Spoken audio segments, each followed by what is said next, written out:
വർഷം 2009. കോൺഗ്രസ് പാർട്ടി തങ്ങളുടെ ഏറ്റവും മികച്ച ഒരു MLA അല്ലെങ്കിൽ പിന്നീട് ഒരു കോൺഗ്രസ് മന്ത്രിസഭ വന്നാൽ അതിലൊരു സുപ്രധാന വകുപ്പ് കൈകാര്യം ചെയ്യാൻ പ്രാപ്തിയുള്ള ഒരാളെ ലോക്സഭയിലേക്ക് മത്സരിക്കാനായിട്ട് തിരഞ്ഞെടുക്കുന്നു.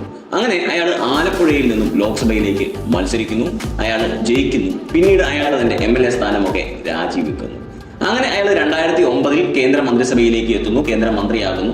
അതിനുശേഷം 2014 രാജ്യമെമ്പാടും കോൺഗ്രസ് തകർന്ന ഇലക്ഷനിൽ പോലും കോൺഗ്രസിനാകെ 44 MLA മാത്രമുള്ള ഒരു സാഹചര്യത്തിൽ പോലും അയാൾ ആലപ്പുഴയിൽ നിന്നും വീണ്ടും ജയിക്കുകയാണ്. അങ്ങനെ അയാൾ വീണ്ടും കോൺഗ്രസിന്റെ ME ആയിട്ട് ലോക്സഭയിലേക്ക് ചെല്ലുന്നു. പിന്നീട് 2018 ആകുമ്പോഴത്തേന് കോൺഗ്രസ് പാർട്ടി അദ്ദേഹത്തെ ഒരു സുപ്രധാന പദവി ഏൽപ്പിക്കുകയാണ്. തകർന്ന് അടിഞ്ഞ കോൺഗ്രസ് പാർട്ടിയുടെ അല്ലെങ്കിൽ ചരിത്രത്തിൽ സമാനതകളില്ലാത്ത പ്രതിസന്ധിയിലേക്ക് പോയ കോൺഗ്രസ് പാർട്ടിയുടെ സംഘടനാ ചുമതലയുള്ള ജനറൽ സെക്രട്ടറി ആയിട്ട് അയാളെ തെരഞ്ഞെടുക്കുന്നു. അങ്ങനെ അയാൾ പാർട്ടിയുടെ പ്രോട്ടോകോൾ പ്രകാരം ഏറ്റവും ഉയർന്ന പോസ്റ്റുകളിലേക്ക് ഒന്നിലെത്തുന്നു.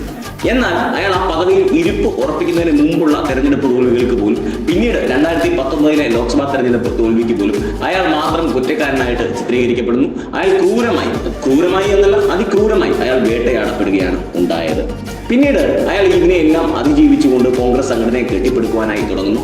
രാജ്യമെമ്പാടും വിശ്രമമില്ലാതെ ഓടി നടക്കുന്നു. അങ്ങനെ കർണാടക അടക്കം ഒരുപാട് സംസ്ഥാനങ്ങളിൽ കോൺഗ്രസ് വിജയം നേടും. എന്നാൽ പിന്നീട് ഭാരത് ജോഡോ യാത്രയും ഒക്കെ ആയിട്ട് അല്ലെങ്കിൽ മറ്റ് സംസ്ഥാനങ്ങളിലെ പ്രശ്നങ്ങൾ പരിഹരിച്ചുമൊക്കെ അയാൾ സംഘടനാ തലത്തിൽ പ്രവർത്തിച്ചുകൊണ്ടേയിരുന്നു. ഞാൻ പറഞ്ഞു വരുന്നത് KC വേണുഗോപാലിനെ പറ്റിയാണ്. 2024 തെരഞ്ഞെടുപ്പ് അവസാനിക്കുമ്പോൾ ഇന്ത്യ മുന്നണിയും അതോടൊപ്പം തന്നെ കോൺഗ്രസും മികവാർന്ന പ്രകടനം കാഴ്ചവെക്കുമ്പോൾ ഇന്ത്യ മുന്നണി രൂപീകരിക്കുന്നതിൽ പ്രധാന പങ്ക് വഹിച്ച അല്ലെങ്കിൽ കോൺഗ്രസിന് മികച്ച പ്രകടനം കാണിക്കുന്നതിൽ വലിയ പങ്ക് വഹിച്ച ഭാരത് ജോഡോ യാത്രയ്ക്കൊക്കെ പിന്നിൽ പ്രവർത്തിച്ച ആ മനുഷ്യൻ ഇതിന്റെ ക്രെഡിറ്റ് അർഹിക്കുന്നുണ്ട്. KC വേണുഗോപാലിന്റെ വളർച്ച അല്ലെങ്കിൽ ദേശീയ രാഷ്ട്രീയത്തിലെ അദ്ദേഹത്തിന്റെ കുതിപ്പ് ഓരോ മലയാളിക്കും അഭിമാനിക്കാവുന്ന നേട്ടമാണ്. KC വേണുഗോപാലിന് ഒരു വട്ടം കൂടെ അഭിനന്ദനങ്ങൾ.